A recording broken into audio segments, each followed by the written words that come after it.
তোমায় পাওয়ার আশায় মন ছুটে যায় মদিনা হায় তোমায় পাওয়ার মন ছুটে যায় মদিনায় হে আদমের আর যিশু নো একবার দেখা দাও না। দামেস্কের জমিনের মধ্যে অনেক বড় বড় আল্লাহর ওলিরা বসবাস করতেন, কিন্তু দামেস্কের মধ্যে হযরত ইব্রাহিম বলখ নামক একজন লোক বসবাস করতেন। উনি বলেন, ও দামেস্কবাসী তোমরা শুনে নাও, আমি আমার জীবনে আমার হাবিবে কিবরিয়ার উপরে অনেকবার দুরূদ শরীফ আদায় করেছি, কিন্তু আমি যখন আমার নবীজির উপর দুরূদ শরীফ আদায় করি আমার জীবনে কোনো কষ্টের কথা আমার মনে থাকে না। আমার স্ত্রী ইন্তেকাল করেছে, আল্লাহর কসম আমি ইব্রাহিমের স্ত্রী ইন্তেকাল করার পরে আমার স্ত্রীর কথা আর মনে পড়ে নাই। ও ইব্রাহিম, কেন তোমার স্ত্রীর কথা তোমার মনে পড়ে নাই? হযরত ইব্রাহিম বলখ উনি ডাক দিয়া বলে, কারণ আমি এমন একজনের প্রেমের মধ্যে মশগুল ছিলাম যিনি আকায়ে নামদার তাজেদারে মুস্তাফা সাল্লাল্লাহু আলাইহি ওয়াসাল্লাম নবীজি। ওই নবীজির উপরে যখন আমি দুরূদ শরীফ আদায় করতাম আল্লাহর কসম আমি ইব্রাহিমের খাবারের কথা মনে থাকতো না, আমি ইব্রাহিমের সংসারের কথা মনে থাকতো না। আহারে আপনি দুরূদ শরীফে এমন কি মজা পাইলেন? হযরত ইব্রাহিম ডাক দিয়ে বলে, এ জগৎবাসী শুনে নাও, নবীজি সাল্লাল্লাহু আলাইহি ওয়াসাল্লামের উপরে আমি দুরূদ শরীফ পড়তে পড়তে পড়তে পড়তে আমি সংসারের মায়া ত্যাগ করলাম। আমার সন্তান আইসা আমারে প্রশ্ন করলো, হে আমার কলিজার টুকরা আব্বাজান, আপনি যে নবীজির উপরে এত বেশি দুরূদ শরীফ আদায় করেন, আপনি বলেন না নবীজির উপর এত বেশি দুরূদ শরীফ আদায় করার কারণটা কি? উনি বলেন, আমি জানি আমার নবীজির উপর বেশি বেশি দুরূদ শরীফ আদায় করলে আমার নবীজি আমার ইন্তেকালের আগে আমাকে দিদার দিবে। জোরে বলেন সুবহানাল্লাহ।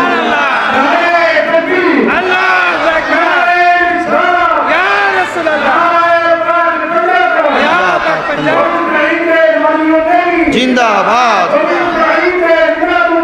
জিন্দাবাদ জিন্দাবাদ জিন্দাবাদ।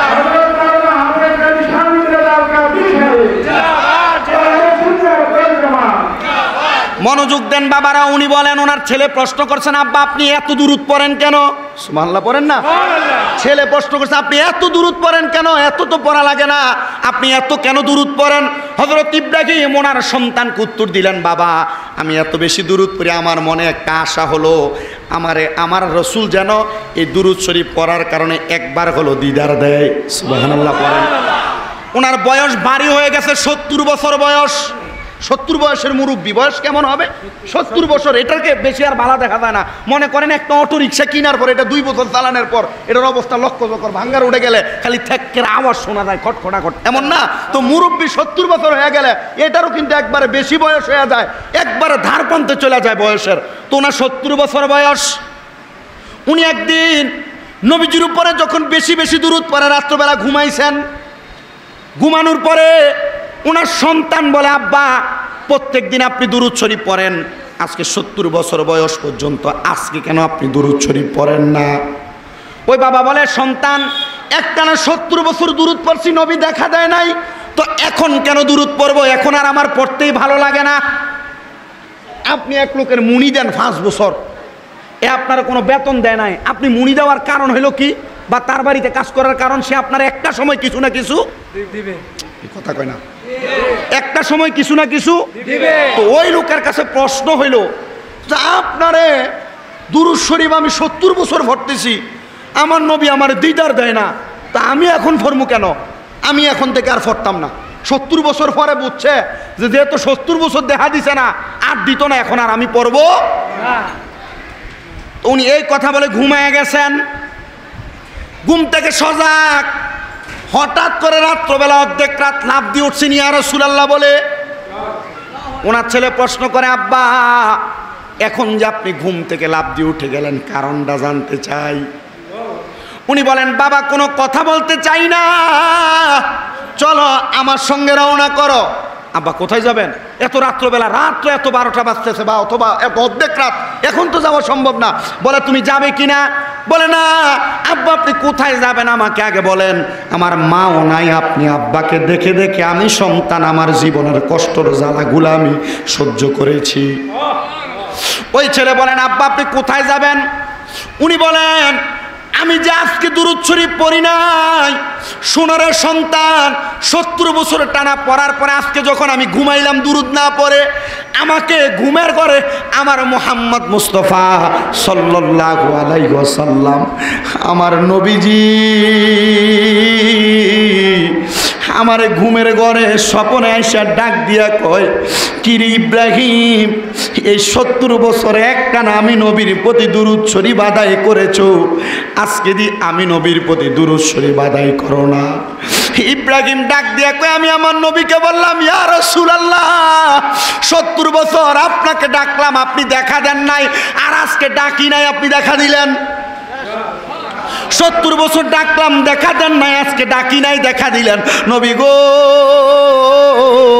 কারণটাকে আপনি নবীর কাছে জানতে চাই। হযরত ইব্রাহিম ডাক দিয়া কয়, ইয়া রাসূলুল্লাহ ইয়া হাবিবাল্লাহ কারণ জানতে চাই। হে আমার সন্তান শোনো, আমার নবী আমি ইব্রাহিমের উত্তর দিয়েছে, ইব্রাহিম শোনো রে শোনো শোনো, 70 বছর তুমি যখন আমি নবীকে ডাক দিতা, আমি নবী তোমার ডাকটা শুনে শুনে আমার শান্তি পাইতাম।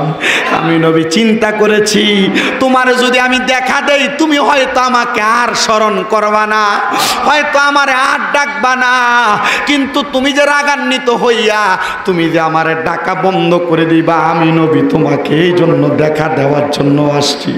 আল্লাহর হাবিব বলে, ইব্রাহিম রে ডাকো ডাকো ডাকো। আমার রাসূল সাল্লাল্লাহু আলাইহি ওয়াসাল্লামের নূরানি চেহারা মুবারক হযরত ইব্রাহিম দেখে নাই। ইব্রাহিম বলে, শুন রে বাবা, আমি কেন মদিনার পথে রওনা করলাম জানো? আমার সামনে যখন আমার রাসূল ঘুমের ঘরে আমারে দেখা দিছে, আমি দেখছি আমার রাসূলের চেহারাটা, ঘুমটা দিলে মানুষের চেহারাটা যেমন হয়ে যায় ঢাকনা দেওয়া থাকে, আমার রাসূলের চেহারাটা এমনভাবে ঢাকনা দেওয়া ছিল।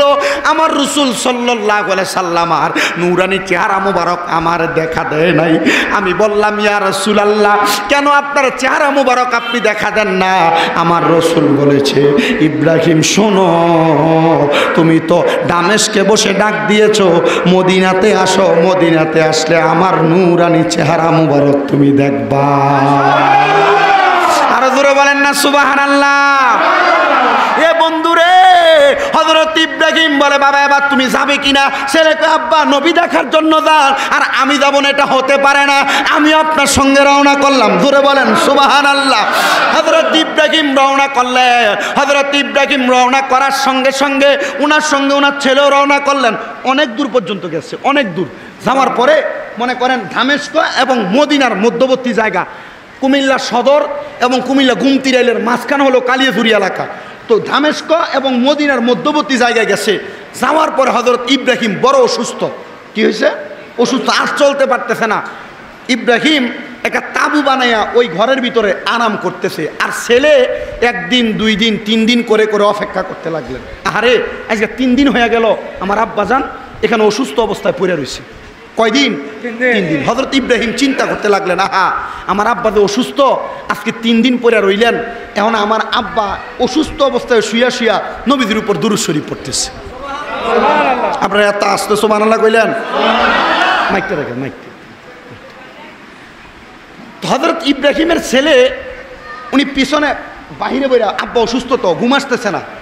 চিন্তা করেন, আরে এই মরুভূমির মাঝখানে আমার আব্বা যে অসুস্থ হয়ে পড়ে রইলেন, এখন যদি মারা যায়, মরুভূমির মাঝখানে নাই কোনো পানি, নাই কাফনের কাপড়, তাহলে আমার আব্বার জানাজা পড়ামু কারে দিয়া? মানুষও নাই, কবর খুঁড়মু কি দিয়া? এমন কোনো সরঞ্জামও নাই। ওই ছেলে চিন্তা করতেছে, কিন্তু বাবার দুরূদ শরীফ পড়ার গলার আওয়াজ ওনার কানে আসতেছে। হঠাৎ করে দেখলেন দুরূদ শরীফ পড়ার আওয়াজটা বন্ধ হয়ে গেছে। হযরত ইব্রাহিম যখন দুরূদ শরীফের আওয়াজটা বন্ধ, ওনার ছেলে চিন্তা করলো, কিরে আব্বার তো দুরূদ শরীফের কোনো আওয়াজ নাই। দৌড়িয়া তাঁবুর মধ্যে গেছেন, যায় দেখতেছেন আবার মুখে হাত দিয়া নাকে হাত দিয়া কোনো নিঃশ্বাস আসে আর যায় না। হযরত ইব্রাহিম নাকে আর মুখের মধ্যে যখন ওনার সন্তান ইব্রাহিমকে হাত দিলেন, হাত দেওয়ার পরে যখন কোনো নিঃশ্বাস দেখে না, ছেলে বুঝতে পারছে আরে যে ভয় করছিলাম এ ভয়ই মনে হয় কাম্য হয়েছে। আমার আব্বা মারা গেলে কে জানাজা পড়াইব চিন্তা করতেছিলাম, আসলে তো আমার বাবা মারা গেছে। ছেলে চিন্তা করতেছে, করতে করতে ফজরের সময় ছেলে ফজরের নামাজ পড়ছে। নামাজ পড়া আব্বার লাশের কাছে আস্তে আস্তে দেখতেছে চারিদিক থেকে মরুভূমির শুধু মানুষ দলে দলে আসতেছে, দলে দলে আসতেছে, দলে দলে আসতেছে। ইব্রাহিম কোনো কথা, ইব্রাহিমের ছেলে কোনো কথা, উনি দেখলেন দলে দলে মানুষ আসছেন। আগের যুগে মরুভূমিতে পানি সাওয়ার করতেন উটের চামড়া সেলাই করে চামড়ার ভিতরে করে। আগের যুগে আমি যেই কিতাবে ঘটনাটা পড়ছি তাসকিরাতুল আউলিয়া আল্লামা ফরিদুদ্দিন আখতার রহমতুল্লাহ আলাইহি লিখিত দুরূদ শরীফের ফজিলতের একটা ঘটনার একটা সাইডে ঘটনাটা লেখা। তো পানির পাত্র বানাইতেন কি দিয়া? উটের চামড়া সেলাই করে। তো ওনারা উটের চামড়ার মধ্যে করে পানি নিয়ে আসছেন।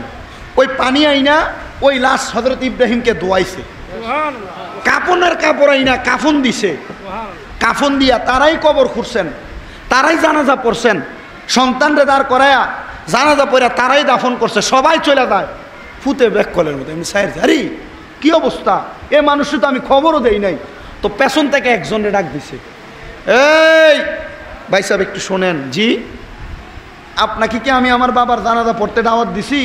না। আপনাকে কি আমার আব্বার জানাজার সময় এই খবর কারোর কাছে আমি বলছি? না।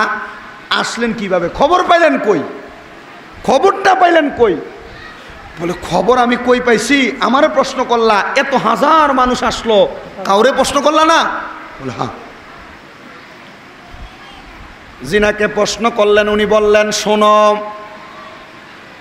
গতকালকে রাত্রবেলা আমরা যখন ঘুমাইলাম, ঘুমানোর পরে কে যেন একজন আমার ঘরে আগমন করলো, সাদা রঙের পোশাক পরা। কি রঙের? সাদা রঙের। সাদা রঙের পোশাক পরা কে যেন আমার ঘরে আগমন করলো। আমি দেখলাম আমার ঘরে আসছেন। আমার ঘরে আগে লাইট ছিল না, মোমবাতি। আমার ঘরটা এমন আলোতে ঝলমল করতেছে, ওই আলোর ঝলমলানি আমার চোখে লাইগা আমার ঘুমটা ভাঙ্গা গেছে। কিন্তু আমি আমার চোখটা খুইলা আমি ওই আলোটার দিকে তাকাইতে পারতেছি না, এত নূরের আলো। আমি ওই নূরের আলো দেখা যখন আমি আমার চোখ খুলতে পারতেছি না, আমি প্রশ্ন করলাম কে আপনি, এত সুন্দর নূরানি চেহারা?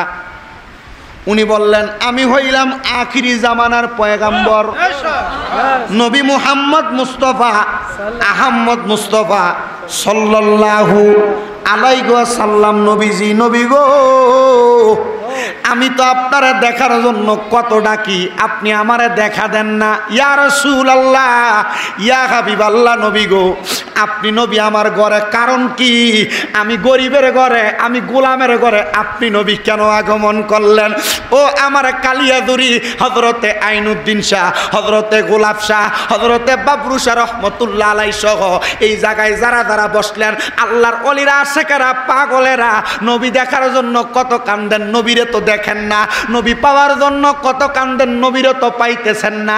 পাইবেন কেমনে? আপনার খাবারের মধ্যে হারাম নিশ্চিত। পাইবেন কেমনে? আপনি চলতেছেন উল্টা পাল্টা। পাইবেন কেমনে? আপনার চলাফেরার মধ্যে তো এখনো কোনো লিমিট নাই। আপনি চলতেছেন হালাল পথে না হারাম পথে আপনি জানেন না। ওই ব্যক্তি বলে ইয়া রাসূলুল্লাহ, আপনি নবীরে দেখার জন্য কত প্রেমিক কান্দে, কত গোলাম কান্দে, আপনি নবী তো দেখা দেন না। নবী গো, আজকে কেন আপনি আমার ঘরে আগমন করলেন? ছেলেরে উত্তর দিতেছে। আমি আমার নবীরে প্রশ্ন করলাম ইয়া রাসূলুল্লাহ আজকে কেন আগমন করলেন?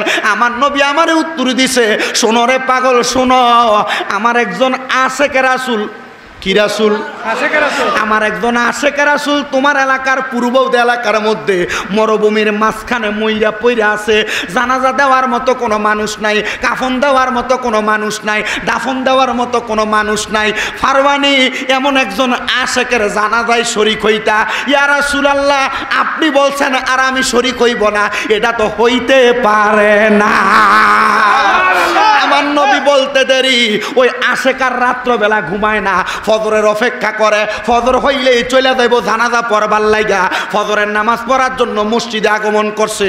অন্যদিন মসজিদের মধ্যে ফজরে কাতারে মুসল্লি হইল 5 জন, 7 জন, 10 জন, 12 জন, কিন্তু আজকে আইসা দেখে মসজিদে মুসল্লির কোনো অভাব নাই, দলে দলে দলে দলে মসজিদের মধ্যে মুসল্লি। অন্যদিন 5-7 জন ইমাম নামাজ পড়ে, আজকে দলে দলে মুসল্লি দেখা যায়। আরে ইমাম সাহেবরে তো আমার স্বপ্নটার কথা আগে জিজ্ঞাসা করা লাগবো। মাঝে মাঝে স্বপ্ন দেখেন না? এটার ব্যাপারে ইমাম সাহেবের কাছে, মুয়াজ্জিনের কাছে, বালা কোনো হুজুর পীর মাশায়েখের কাছে, হুজুর স্বপ্ন তো এটা দেখছি, এটার কারণটা কি? আসলে এটাতে দেখছি, কোনো সমস্যা নেই, কোনো জিগায় না, এমন জিগায় না, জিগায়। তা আল্লামা ইবনে শিরিনের স্বপ্নে তাবির একটা কিতাব আছে, আমরা মাঝে মাঝে এটা দেখা অথবা পড়তে পড়তে মুখস্থ হয়েছে দেখা জিগাইলে উত্তরটা হয়তো দেওয়া যায়। তো উনি চিন্তা করলো ফজরের নামাজটাও পড়মু, এর স্বপ্ন যে দেখছি স্বপ্নটা বাস্তব না অসত্য, হুজুরের কাছে একটু জিজ্ঞেস করে হলমু। ফজরের নামাজ পড়ে দাঁড়াইছে, হুজুর ছোট একটা কথা। কি কথা বাবা? হুজুর এটা তো সবার সামনে বলা যাবে না, আমি আপনারে বলতে চাই। তো বলো, আসো সামনে আসো। হুজুরের কানে কানে, হুজুর আমি তো গতকালকে রাত্রে স্বপ্ন দেখছি আমার নবী আমার ঘরে আইছে। আরে কয় কি পাগলা? হুজুর আমি দেখছি নবী শুধু ঘরে আইছে না, নবী আমার বলতেছে আমি যদি একজন পাক্কা আশেকের রাসূলের জানাজা পড়তাম চাই, তাহলে আমি তো এই মরুভূমির মাঝখানে যাই। ইমাম সাহেব কয় আমিও একই স্বপ্ন দেখছি। আমিও কি দেখছি? ইমাম সাহেব চিন্তা করলো আমি একা আর যাইতাম না, আমার এত মুসল্লি, অন্য দিন এত মুসল্লি হয় না, তারা লই যামু। কি সুবহানাল্লাহ কয় না তো? কারণ ইমাম চিন্তা করে কু আনফুসাকুম আহলিকুম নারা, নিজে জাহান্নামের আগুন থেকে বাঁচাও, আহালরে বাঁচাও, পরিবাররে বাঁচাও, এলাকার বাসীরে বাঁচাও। তো ইমাম মসজিদে চিন্তা করে আপনার কথা না, আপনি কিন্তু ইমামের কথা চিন্তা করেন না। কিন্তু আপনার ঘরে ভালাপুরে রান্না হয় ঠিক, কিন্তু ইমামের কিন্তু আপনি মাসে একবার সপ্তাহে একবার দাওয়াতের দিন তো করেন ইমামের। কি দাওয়াত? অনকালা দাওয়াত আছে নাকি? উইটা গেছে দাওয়াত। আগে বিয়া ফরাইলে মুসলমানি কোন এলাকাত কোনো একবার নর্মাল কোনো খানার আয়োজন হলে ইমাম রে দিয়া ফতম একটু ফাতে আর পানি দিয়া দোয়া ফরাইতো। অনকালা ইউটিউব মৌলবীরা ফতুয়া দেয়, দোয়াই নাই। এ কথা হয় না কেন? দোয়াই নাই, সব উড়িয়ে দিতেছে। ঠিক আছে না? এর ফতুয়া দিতে দোয়াই নাই। কিন্তু এই পাগলরা জানে না নবীদের হাদিস আর দোয়াও মুখ্য ইবাদত, দোয়া হইল সব ইবাদতের। আমার ভাইয়েরা, বাবারা, বন্ধুরা, আর একটু গভীর মনোযোগ দিলে আলোচনাটা আরো বুঝতে পারবেন। ওই ছেলের বাপ মারা গেছে, মনে কষ্ট আছে না নাই? আছে। জোরে বলেন আছে না নাই? আছে। এবার এই কথা শুনে আনন্দ আছে না নাই? আছে। ছেলে বলে আব্বা দে তো নবীর উপরে 70 বছর টানা দুরূদ পড়া, মরণের সময় নবীজি সংবাদ জানাজার নামাজে এত হাজার হাজার মানুষের আগমন ঘটাইছে, তাহলে আমিও আমার আব্বার মতো আমার নবীর উপরে বেশি বেশি দুরূদ শরীফ আদায় করব। ওই ছেলে এই কথা শুই না, এই কথাটা অন্তরে অন্তরে এরাদা কইরা নিয়ত কইরা আব্বা যে তাবুর মধ্যে থাকতো ওই তাবুতে বইসা ইয়া রাসূলুল্লাহ, ইয়া রাসূলুল্লাহ, ইয়া রাসূলুল্লাহ বইলা ডাকে। জোরে কোন সুবহানাল্লাহ। ওই ছেলে যখন ইয়া রাসূলুল্লাহ বইলা ডাকে, দেখবেন আপনি যখন একা একা থাকবেন, গোপনে থাকবেন, আপনার মনের যত কষ্ট আছে, মনের যত ব্যথা আছে, গোপন কথা আছে, এই কথাগুলা দেখবেন আপনার ব্রেইনের মধ্যে সাড়া দেয়, ব্রেইনের মধ্যে লাড়া দেয়। যে তো বাবা মারা গেছে, একা একা বৈশা নবীর উপরে দুরূদ পড়ে। ওই ছেলে যখন রাত্রটা গভীর হইয়া গেছে, ছেলেটা হঠাৎ করে আব্বার কথা মনে হইয়া কান্না করতেছে। একলা তাবুতে কান্না করতে করতে করতে করতে ওই তাবুর মধ্যে ছেলেটা যখন কাঁদতে কাঁদতে বেহুশ হয়ে গেছে, এলাকার মানুষ চিন্তা করলো এই ব্যক্তি মারা গেছে, ছেলেটা যাবে কোথায় আমরা যদি তার দায়িত্ব না নেই। এবার রাত্রবেলা এলাকার মানুষ ছেলেটার কাছে আগমন করছে, আগমন কইরা তাবুর বাহির থেকে শুনতে পাইতেছে ছেলেটা তার আব্বা জানের সঙ্গে কথা বলতেছে। কিরে বাবা না মারা গেল? কথা বলে কার সঙ্গে? বাবা বাবা কইরা কথা কয়। কিছুক্ষণ পরে এলাকার মানুষের জনসমাগম দেইকা ছেলেটা হঠাৎ করে তাবুর মধ্য থেকে বাইরে হইয়া দেখতেছে যেই মানুষগুলা তার আব্বার জানাজা দেওয়ার জন্য আসছে, ওই মানুষগুলা তার তাবুর সামনে দাঁড়িয়ে রইছে। ওই ছেলেটা ডাক দিয়া কয় এলাকাবাসীও, এলাকাবাসীও কেন আসছেন, কেন আসছেন, কারণ জানতে চায়। এলাকাবাসী কয় আমরা আসার কারণ জানবা পরে, আগে বলো তাবুর মধ্যে কথা বলছো কার লগে? ছেলে একটা ডাক দিয়া কয় জগৎবাসী, আমি যখন দুরূদ পড়তেছিলাম এমন টাইমে আমার আব্বার কথা মনে হয়ে আমি কান্না কইরা ঘুমাইয়া গেছি, কানতে কানতে বেহুশ হয়ে গেছি। এমন টাইমে আমি দেখলাম আমার আব্বা দান আমার সামনে হাজির হয়ে গেছে। আমার আব্বা একা হাজির হয়েছে না, আমি দেখছি আমার আব্বা দান সুন্দর একটা ফুলের বাগানে ঘোরাফেরা করতেছে। আমি আমার আব্বারে জিজ্ঞেস করলাম, বাবা ও আপনি না মারা গেছেন, ফুলের বাগানের মধ্যে কি করেন? আমার আব্বা আমার উত্তর দেয়, সন্তান রে আমি তো দুনিয়াতে আমার নবীর উপর বেশি বেশি দুরূদ শরীফ আদায় করতাম। আল্লাহর কসম রে, আমার নবীর উপর দুরূদ পড়ার কারণে আমার আল্লাহ আমি আব্বার ইন্তেকালের পরে এই জান্নাতের বাগান দান কইরা দিছে। হে রাসূল তোমায় ভালোবাসি অন্তরে শুধু মুখে নয়, জান্নাতের আশায় নয় হে রাসূল, জাহান্নাম কেউ ডরি না। হে রাসূল তোমায় ভালোবাসি, বলেন হে রাসূল তোমায় ভালোবাসি অন্তরে শুধু মুখে না, জান্নাতের আশায় নয় হে রাসূল, জাহান্নাম কেউ ডরি না, জান্নাতের আশায় নয় হে রাসূল, জাহান্নাম কেউ ডরি না। তোমায় পাওয়ার আশায় মন ছুটে যায় মদিনা, হায় তোমায় পাওয়ার মন ছুটে যায় মদিনায়। হে অদমের আর যিশু নো একবার দেখা দাও না, হে রাসূল তোমায় ভালোবাসি অন্তরে শুধু মুখে না, জান্নাতের আশায় নয় হে রাসূল, জাহান্নাম কেউ ডরি না, জান্নাতের আশায় নয় হে রাসূল, জাহান্নাম কেউ ডরি না। হে কালিয়াজুরির মানুষ, হে কালিয়াজুরির আশেক রাসূলের দল, কত দুনিয়াতে সন্তানের মায়া করলা, তোমার সন্তান বুড়া বয়সে তোমার দেখে না, দুনিয়ার বন্ধু বান্ধব জুটাইলা, 2-3 দিন যাওয়ার পর কবরের কাছে দিয়া তোমার বন্ধু বান্ধব যাবে না। আল্লাহর কসম, দুনিয়াতে একজন নবীরে যদি ডাইকা মরতে পারো, আমার নবী তোমার কবরে আপন হবে। আপনারা বলেন আমরা সবাই দুনিয়াতে থাইকা ওই নবীরে বেশি বেশি ডাকতে চাই কি চাই না? জোরে বলেন চাই কি চাই না?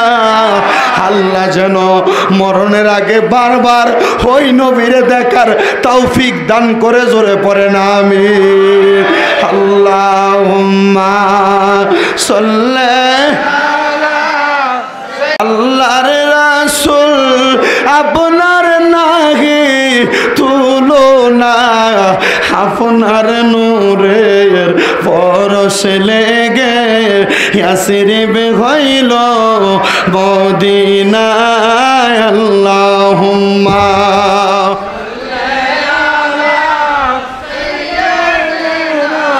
মাওলানা মুহাম্মদ ওয়া আলা আলি